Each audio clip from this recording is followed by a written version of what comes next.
Recently मैंने start करा Kagura बाची को और रियली इसका पावर सिस्टम काफी ज्यादा बढ़िया है। इट्स नॉट लाइक कि ऑथर ने out of nowhere some supernatural system create कर दिया हो, बल्कि उसकी एग्जीक्यूशन एकदम परफेक्ट है, जिसे देखने में मजा भी आता है और हर चीज क्वालिटी के साथ एक्सेप्टेबल लगती है। इसमें हमें कई तरह की सोर्सरी देखने को मिलती है, मगर जिस तरह से उन्हें यूज करा गया है एकदम परफेक्ट टाइमिंग के साथ, वो देखने में मजा आ जाता है। इन सब चीजों के साथ इसे देखना और भी इंटरेस्टिंग बन जाता है। ये स्टिल एक ऑनगोइंग मांगा जिसके ज्यादा चैप्टर्स नहीं है, तुम लोग इजीली इसके साथ कॉट अप कर सकते हो। तो उसके पावर सिस्टम में काफी कुछ है बात करने के लिए, like spirit energy, sorcery, enchanted blade और सेटी वॉर एटसेट्रा। इसी के साथ हम इस वीडियो में कुछ स्पेशल पावर्स के बारे में भी बात करेंगे। तो वीडियो काफी ज्यादा मजेदार होने वाली है और अगर तुमने कागुरा बाची नहीं पढ़ी है तो इस वीडियो से अपनी शुरुआत करो। If you are interested in this video keep watching. तो जिस तरह से हर मांगा और एनिमे सीरीज का बेसिस होता है एक पावर सिस्टम, क्योंकि वो एक यूनिक वर्ल्ड में लाई करता है। हम इन सीरीज में कोई क्रॉसओवर देखने को नहीं मिलता, लाइक गोकू जुजुत्सु काइसन में जाकर सुकुना को पेले या फिर युहावा इमू के हेल्प करे जाकर। पावर सिस्टम हर एक सीरीज की जान होती है, जिसको देखने के बाद ही वो सीरीज में अच्छी या फिर बुरी लगती है। लाइक नारुतो में चाक्रा, ब्लैक क्लोवर में मैजिक, वन पीस में हाकी एंड डेल फ्रूट, उसी तरह से कागुरा बाची में स्पिरिट एनर्जी, जो इस दुनिया का मेन पावर सोर्स है। सो इस स्पिरिट एनर्जी काम कैसे करती है? स्पिरिट एनर्जी एक लाइफ फोर्स है सभी ह्यूमंस के लिए, इसीलिए सभी के अंदर लाई करता है और इसी लाइफ फोर्स को ट्रेन करके हम सोर्सरी का यूज कर सकते हैं। अब तुम्हारे दिमाग में क्वेश्चन आएगा कि क्या सभी लोग सोर्सर बन सकते हैं? तो आंसर है yes, but you have to work hard. अपनी बॉडी को मजबूत बनाओ, बिना स्ट्रॉन्ग बॉडी के कुछ नहीं होगा। इसका एग्जांपल है हाकुरी, जो अपनी फैमिली के सिग्नेचर मूव यूज नहीं कर पाता क्योंकि वो वीक था, पर फिजिकली नहीं मेंटली। सोर्सरी के लिए फिजिकली स्ट्रांग होने के साथ साथ मेंटली भी स्ट्रांग होना पड़ता है। हर किसी को स्पिरिट एनर्जी पे कंट्रोल करना नहीं आता। स्पिरिट एनर्जी की हेल्प से बंदे के पास सुपर ह्यूमन मोबिलिटी और डिफेंस कैपेबिलिटीज आ जाती हैं, जैसा हम चीरों के साथ देखते हैं। इसने कंप्लीटली ट्रेडिशनल मेथड को बदल के रख दिया है,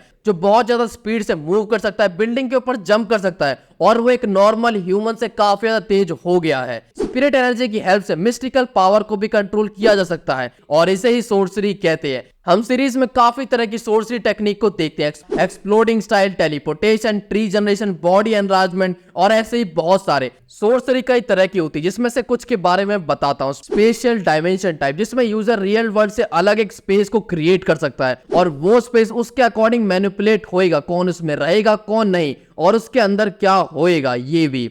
नेक्स्ट है बॉडी ट्रांसफॉर्मेशन टाइप, जिसमें कोई भी अपनी बॉडी को किसी भी पार्ट को बड़ा या फिर छोटा कर सकता है। एक्स्ट्रा बॉडी पार्ट ग्रो कर सकता है, बॉडी को मॉडिफाई कर सकता है या फिर अपनी बॉडी में कुछ फ्यूज करना, ऐसे ही बहुत सारे टाइप के, जैसी पपेट सोर्सरी की dirt based cloning technique. Next है मूवमेंट टाइप, जिसमें किसी को छूकर टेलीपोर्ट किया जा सकता है एक जगह से दूसरी जगह पर, और फायर बेस्ड टेलीपोर्टेशन, जो काफी काम की चीज है, किराया बच जाता है कहीं जाने का। इसके बाद आता है एमिशन टाइप, जिसमें कई तरह की सोर्सरी टेक्निक आती है, लाइक स्मोक से खेलना, एनर्जी बोल्ट, एक्सप्लोजन, डोरोमा। इसी के साथ कुछ क्रिएशन टाइप सोर्सरी भी होती है, जिसके साथ कोई कुछ भी क्रिएट कर सकता है। सोर्सरी में कई सारी टेक्निक हेरिडिटी के बेस पर भी होती है, लाइक हाकुरा की फैमिली टेक्निक ईशो। इसी के साथ कोई अपने वेपन के साथ भी सोर्सरी को इन्फ्यूज कर सकता है, जो वन ऑफ द बेस्ट तरीका है, जिसमें हायुगी की फ्लेम बोन ऑफ स्टारवेशन एक अच्छा एग्जांपल है, जिसकी स्पिरिट एनर्जी भी इमेंस होती है। ये फ्लेम बोन एन्चेंटेड ब्लेड्स की तरह होती है। एन्चेंटेड ब्लेड बेस्ट वेपन्स होते हैं सोर्सरी के लिए। चिहिरो के फादर कोनी से इन्हीं एन्चेंटेड ब्लेड्स को बनाते थे, जिसे ग्रेट हीरो का टाइटल दिया गया था, क्योंकि उनके वेपन्स की वजह से सेटी वॉर को जीतना पॉसिबल हो पाया था। करंट में 7 नॉन एन्चेंटेड ब्लेड्स हैं। इन ब्लेड्स में 3 मेजर एबिलिटीज होती हैं, जैसे कि क्लाउड गॉजर में जो एक एन्चेंटेड ब्लेड्स है, उसकी 3 रिलीज है।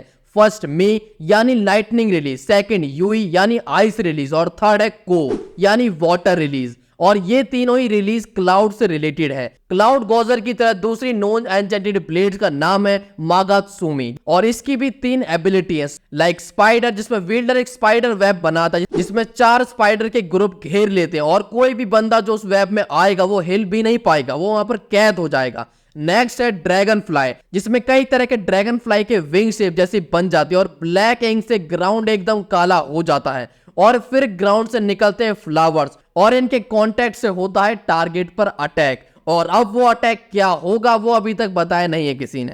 खैर थर्ड है सेंटीपीड, जिसमें सेंटीपीड आती है और काफी सारे सर्कुलर स्ट्रक्चर बनाती है व्हीडलर के अराउंड में और सारे सर्कल एक डायरेक्शन पर ब्लास्ट होते हैं। हाई स्पीड के साथ, और ये फोर्स बहुत ज्यादा होती है। उसके अलावा हमें 2 स्वॉर्ड के नाम बताए गए, लेकिन बस नाम, जिनके नाम है कुमेयोरी और टोबी मूने। बट सबसे स्पेशल चीज जो इन एन्चेंटेड ब्लेड्स को बाकी वेपन से खास बनाते हैं वो है इसकी स्पिरिट एनर्जी को काफी लेवल तक बढ़ा देना। ये बॉडी के अंदर ही नहीं बल्कि स्पिरिट एनर्जी को इस लेवल तक बढ़ा देता है कि बॉडी उसे कंटेन ही ना कर पाए, जिसे हाइपर कंसंट्रेशन फॉर्म कहते हैं। और ऐसा हो पाता है डेंटेन शिकी की वजह से, जो एक स्पेशल टाइप का ओर होता है जिसमें अपनी स्पिरिट एनर्जी इन्फ्यूज करके वो स्पिरिट एनर्जी को मल्टीप्लाई करता है और इस हद तक कि ह्यूमन बॉडी फट जाए। बट चिहिरो के डैड वो पहले पर्सन थे जो उसे स्टेबलाइज कर सकते थे, और उसी से उन्होंने 7 एन्चेंटेड ब्लेड्स बनाए, जिसमें से एक है चिहिरो का एंटेन।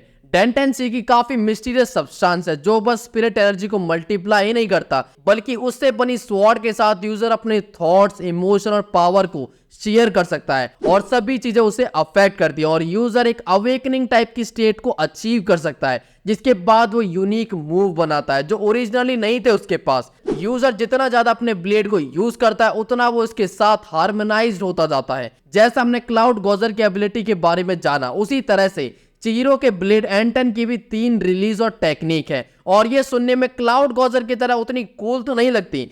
और ये टेक्निक है 3 गोल्डफिश। यस, तुमने सही सुना, 3 गोल्डफिश।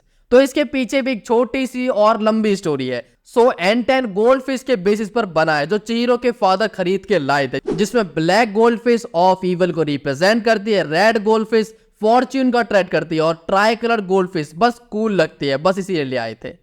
सो चिहिरो इन्हीं टेक्निक को यूज करता है। फर्स्ट है कुरो यानी ब्लैक, जिसमें वो लॉन्ग रेंज स्लैशेस मारता है जो काफी ज्यादा पावरफुल होते हैं, जो स्पिरिट एनर्जी को कट कर सकता है। और इसी का एक सब पार्ट भी है कुरो श्रेड, जो चिहिरो ने ही बनाया था, और ये टेक्निक उसी अवेकनिंग स्टेट के बाद की है जब चिहिरो अपने ब्लेड के साथ अपने संबंध को स्थापित कर चुका था। तो इसमें चिहिरो कुरो की तरह एक जायंट गोल्डफिश को समन नहीं करता बल्कि वो 20 स्मॉल गोल्डफिश को समन करता है, और ये 20 गोल्डफिश डिफरेंट छोटे छोटे स्लैशेस से अपोनेंट पे अटैक करते हैं। पर इसी के साथ वो एक सिंगल अपोनेंट पे भी अटैक कर सकते हैं, जो एक स्मार्ट मूव होता है बड़े अटैक से, क्योंकि इससे वो कम थकता है। एंटन की सेकंड एबिलिटी आका, जिसे रेड गोल्डफिश से रिप्रेजेंट करते हैं, और चिहिरो के फादर के लिए ये गुड फॉर्च्यून को अट्रैक्ट करती है। और ये अटैक भी काफी ऑसम है। इसमें ब्लेड इनकमिंग अटैक्स को एब्जॉर्ब करके रिलीज करता है, पर ये उसकी इंटेंसिटी पर भी डिपेंड करता है, क्योंकि अटैक की इंटेंसिटी अगर यूकी के अटैक की तरह काफी दमदार हुई यानी इमेंस हुई तो वो उसे एब्जॉर्ब नहीं कर पाएगा। सो आका ऑफेंसिव तरीके से उतना काम का हो या नहीं, बट फाइट के टाइम पर ओपोनेंट के अटैक को उसी पर रिलीज करना एक सरप्राइज अटैक होता है, और ये फाइट में काफी अच्छी लीड देता है। एंटन की लास्ट टेक्निक है निशिकी यानी ट्राई कलर गोल्डफिश टेक्निक, और ये टेक्निक कुरो से एकदम अपोजिट है। जहां पर कुरो चिहिरो की स्पिरिचुअल एनर्जी को रिलीज करता है एक अटैक की तरह, वहीं पर निशिकी वो स्पिरिचुअल एनर्जी से एक क्लॉक बना देता है उसके चारों तरफ, जो उसकी एबिलिटी को इंसेनली बढ़ा देता है, यानी उसके क्लोज रेंज स्लैशेस मौत का डायरेक्ट बुलावा बन जाते हैं। बट ये अटैक सिर्फ क्लोज रेंज में ज्यादा पावरफुल है। इसके अलावा भी चिहिरो पे ट्रम्प कार्ड है कि कुरो और निशिकी दोनों को सीक्वेंस में यूज करना। सो क्लोज रेंज और लॉन्ग रेंज दोनों का जुगाड़ हो गया। निशिकी जो चिहिरो की स्पीड को काफी ज्यादा बढ़ा देती है, जो ऑलरेडी नॉर्मल से काफी ज्यादा है। सो इसके साथ वो स्पीड ऑफ लाइट के क्लोज पहुंच जाता है, और चिहिरो 3 टाइम निशिकी को यूज कर सकता है एक साथ, यानी उसकी स्पीड ऑफ लाइट से 2 टाइम ज्यादा हो जाती है ना, काफी कूल पावर। तो नेक्स्ट हम बात करते हैं सेटी वॉर के बारे में। तो सेटी वॉर के बारे में हम काफी कम जानते हैं क्योंकि बहुत ही कम बताया गया है हमें। बस इतना बताया गया कि ये कॉन्फ्लिक्ट से स्टार्ट होता है जापान में 18 साल पहले, और ये वॉर जापान के सोर्सर्स ने लड़ी थी। पूरी दुनिया के सोर्सर्स मिलकर जापान को पेलने लगते हैं, और जापान बेचारा अपने बैकफुट पे लड़ रहा था। लेकिन तब ये ग्रेट मैन की एंट्री होती है, कोनोशिगे, जो एन्चेंटेड ब्लेड्स को फॉर्ज करता है, और वो भी एक अनस्टेबल मटेरियल की हेल्प से। डांटे शेकी ये स्वॉर्ड वॉर को जीतने का एक बड़ा रीजन बनती है, और सभी की नजरों में चिहिरो के पिता हीरो बन गए कि इस बंदे ने वॉर को जिता दिया है। बट कितना भी अच्छा काम करो, सारे लोगों के अंदर बस रिस्पेक्ट एक दिन की होती है। कोनोशिगे ने अपनी पूरी लाइफ स्वॉर्ड को क्राफ्ट करने को दिया ताकि लोग अच्छे से अपने आप को सेफ फील कर सकें। बट हिसाको, जो एक एलीट सोर्सर का क्रिमिनल ग्रुप है, वो 3 साल पहले कोनोशिगे को मार देते हैं और उसके 6 एन्चेंटेड ब्लेड्स को चुरा लेते हैं।